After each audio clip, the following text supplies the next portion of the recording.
طالبان کے اقتدار میں آنے کے بعد افغانستان کے اندر مہنگائی کم ہوئی ہے، ڈالر ریٹ کم ہوا ہے، ہسپتال بڑھے ہیں اور جرائم میں کمی ہوئی ہے۔ یہ 4 ایسے انڈیکیٹرز ہیں جس سے آپ کو لگتا ہے کہ شاید جب طالبان اقتدار میں آئے تو انہوں نے افغانستان کی صورتحال بہتر کر دی ہے، بٹ 2 انڈیکیٹرز ایسے بھی ہیں جن کو دیکھ کے آپ کو پتہ چلتا ہے کہ حالات اتنے اچھے بھی نہیں۔ 15 اگست 2021 طالبان اقتدار میں آتے ہیں اور اس بات کو 3 سال مکمل ہو چکے ہیں۔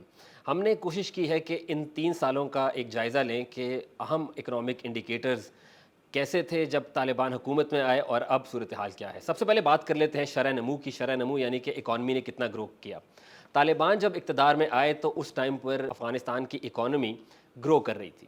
2019 میں جو شرح نمو تھی وہ تقریباً 4% کے قریب تھی۔ اس کے بعد کرونا وبا آئی تو یہ شرح -2 ہوئی، جیسے کہ دنیا بھر کے اندر اکانومیز نے کنٹریکٹ کیا۔ اس کے بعد 2021 میں طالبان اقتدار میں آتے ہیں اور اس وقت جو افغانستان کی اکانومی تھی اس میں سب سے زیادہ آپ کو ریسیشن دیکھنے میں ملی، تقریباً -20% تک شرح نمو گئی۔ 2022 آتا ہے، اس میں افغانستان کی اکانومی شرح نمو -6%، اور اب 2023 کے آخر میں جو افغانستان کی اکانومی کی صورتحال ہے وہ جمود کا شکار ہے، یعنی کہ اسٹیگننٹ ہے، مگر پہلے والی جو پرابلمز ہیں وہ نہیں ہیں۔ شرح نمو کے بعد بات کرتے ہیں غربت کی۔ جب سے طالبان اقتدار میں آئے ہیں تب سے یہ بات کی جا رہی ہے کہ افغانستان کے اندر غربت بڑھ رہی ہے۔ ایشین ڈیولپمنٹ بینک کی 2016 کی ایک رپورٹ ہے جس میں یہ بتایا گیا تھا کہ افغانستان کے اندر تقریباً 55% آبادی غربت کا شکار ہے، اور 2020 کے اندر ورلڈ بینک کی ایک رپورٹ میں بتایا گیا کہ یہ تعداد کم ہو کر 47.1% ہو گئی ہے۔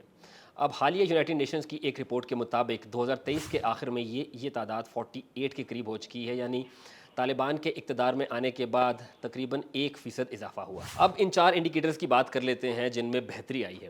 سب سے پہلے بات کرتے ہیں ڈالر ریٹ کی۔ 14 اگست 2021 افغانستان کے اندر $1 کے بدلے آپ کو 80 افغانی ملا کرتے تھے۔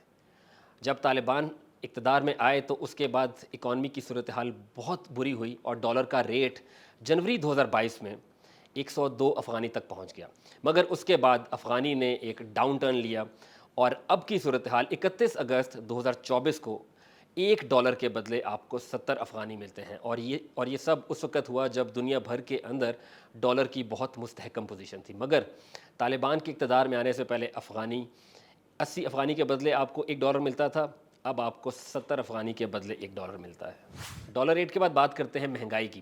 جب طالبان اقتدار میں آئے تو اس وقت اکانومی کی صورتحال بہت بری تھی اور ملک بھر کے اندر جو اشیاء خورد و نوش ہیں ان کی ترسیل کے اندر مشکلات تھی، کیونکہ ملک بھر کے اندر ایک جنگ کی صورتحال تھی۔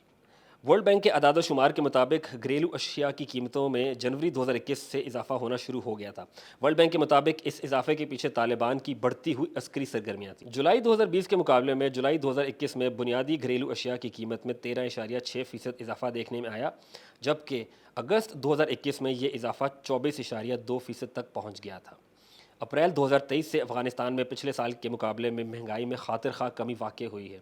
اپریل 2023 سے اپریل 2024 تک پچھلے سال کے مقابلے میں اوسط مہنگائی میں ہر ماہ 2% کمی ہوئی ہے، جو کہ علاقے کے جو مختلف ممالک ہیں ان سے کہیں کم ہے۔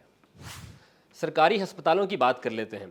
جب طالبان اقتدار میں آئے تو اس وقت اشرف غنی کی حکومت نے پورے ملک میں تقریباً 189 کے قریب سرکاری ہسپتال بنائے تھے، مگر جب طالبان اقتدار میں آئے ہیں تو گزشتہ 3 سالوں کے اندر 16 نئے سرکاری ہسپتال نظام میں شامل کیے گئے ہیں، اور اب یہ تعداد 205 تک پہنچ چکی ہے۔ طالبان کے اقتدار میں آنے کے بعد ملک بھر میں جرائم میں بھی کمی ہوئی ہے۔ 2021 کی پہلی سہ ماہی میں افغانستان بھر میں کل ریکارڈ کیے گئے جرائم کی تعداد 4396 تھی، جبکہ 2023 کی آخری سہ ماہی میں جرائم کی تعداد میں کمی ریکارڈ کی گئی ہے۔